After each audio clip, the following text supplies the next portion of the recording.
This channel does not promote any violent, harmful, or illegal activities. All content provided by this channel is meant for an educational purpose only. Top quality और consistent performance के लिए सिर्फ silver pump नाम याद रखना।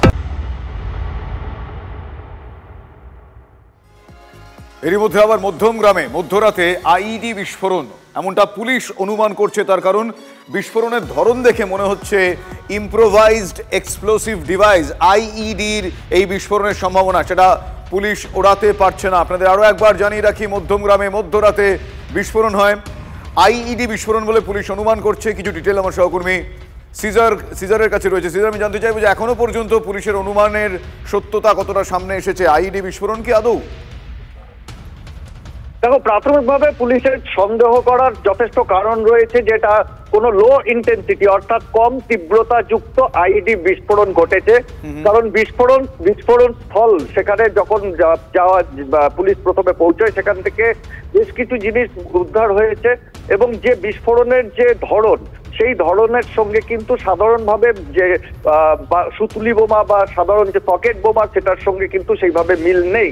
কিন্তু এটাও ঠিক যে অত্যন্ত লো ইন্টেন্সিটি এবং মৃতদেহের আঘাতের যে ধরন, সেখানে দেখা যাচ্ছে যে এই বিস্ফোরকটি বহন করছিলেন সেই সচ্চিদানন্দ মিশ্র নামে যুবকের হাতে মেজর আঘাত রয়েছে এবং দেহের উপরের অংশে আঘাত রয়েছে এবং সেখানে কিন্তু স্প্লিন্টারের ইনজুরির মতো ইনজুরি রয়েছে এবং সেই সমস্ত মিলিয়েই কিন্তু কোথাও কলকাতা রাজ্য পুলিশের এসটিএফ এর আধিকারিকরা ঘটনাস্থলে গিয়েছিলেন, পরবর্তীতে এনআইএ আধিকারিকরা যান, হাসপাতালেও তারা গিয়েছিলেন এবং আঘাতের ধরন দেখে তারা অনেকাংশেই মনে করছেন এটা কোনো লো ইন্টেন্সিটি আইইডি ব্লাস্ট। বেশ, ধন্যবাদ সিজার। আমার সহকর্মী সিজার মন্ডল আমার সঙ্গে এই মুহূর্তে ছিলেন। লো ইন্টেন্সিটি আইইডি ব্লাস্ট বলে মনে করছেন এখনো পর্যন্ত পুলিশের অনুমান, তেমনই বেশ কিছু প্রমাণ পাওয়া গিয়েছে। আমার সহকর্মী এই মুহূর্তে দীপঙ্কর রয়েছে। তবে দীপঙ্করের কাছে যাওয়ার আগে আমি আপনাদের জানাবো যে বিস্ফোরণ স্থল থেকে নমুনা ফরেন্সিকে পাঠানো হয়েছে।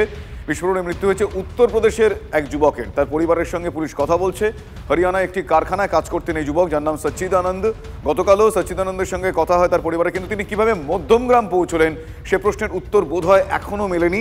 দীপঙ্করের কাছে কিছু লেটেস্ট আপডেট রয়েছে। দীপঙ্কর, দেখো, এখনো পর্যন্ত যা জানা যাচ্ছে যে এই ব্যক্তি হরিয়ানার একটি ফ্যাক্টরিতে কাজ করতেন এবং হরিয়ানার ফ্যাক্টরিতে গতকাল সেখান থেকে তার বাবার সঙ্গে কথা বলেছেন, কিন্তু কিভাবে বাবাও বুঝতে পারছেন না কিভাবে তিনি মধ্যমগ্রামে আসলেন। এই সমস্ত বিষয় তাদের পরিবারের কাছে রহস্য, কিন্তু তার পরিবারের বাবা এবং মা আছেন এমনটা পুলিশ সূত্রে জানা যাচ্ছে। পুলিশ তাদের সঙ্গে কথা বলেছেন এবং তাদেরকে ডেকে পাঠানো হচ্ছে, তারা আসছেন এক্ষেত্রে।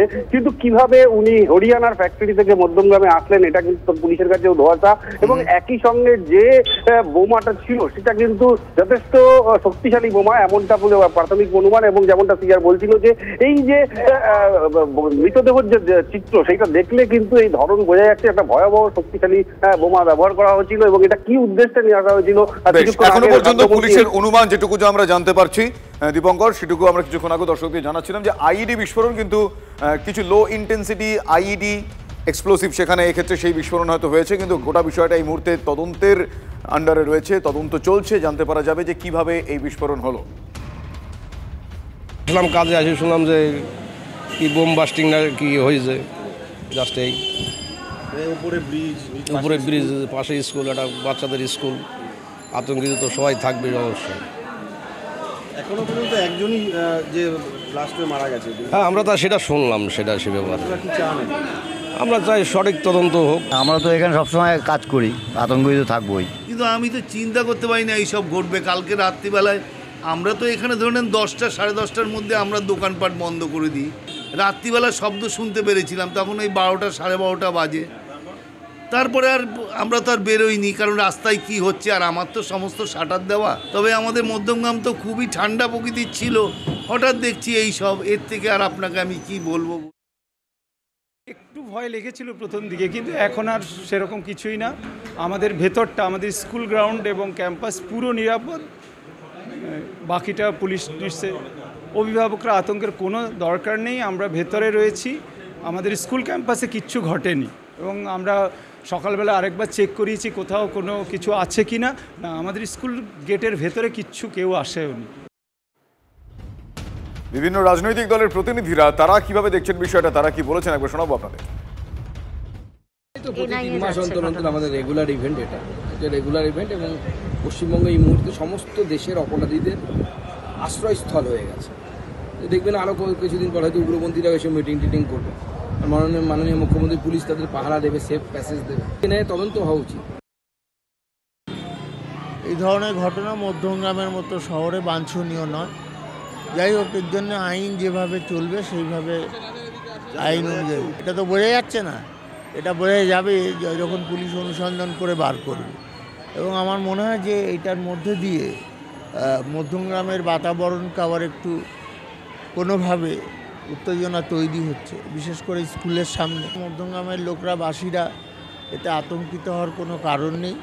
এটা স্থানীয় পর্যায়ের নয়, কিন্তু অনুসন্ধান চলছে, পুলিশ অনুসন্ধান করে নিশ্চয়ই বার করবে। বাইরের থেকে এসছে যারা, এটা তার নিজস্ব, তার কাছে বোম ছিল কি না বা কারো আঘাত করেছে কিনা এটা পুলিশি তদন্তে পাওয়া যাবে। কিন্তু আমরা যদ্দূর জেনেছি যে ভদ্রলোক যিনি এটা আহত হয়েছেন গুরুতর, তিনি ইউপির বাসিন্দা। এলাকার সমস্ত বাসী যারা আমাদের এখানে নাইট গার্ড থাকে, বিভিন্ন ব্যবসায়ী সমিতি, তাদেরকেও আহ্বান করবে এরকম ধরনের ঘটনা সন্দেহভাজন কিছু যদি থাকে সঙ্গে সঙ্গে যেন আমাদের অবগত করে বা পুলিশকেও যাতে অবগত করে।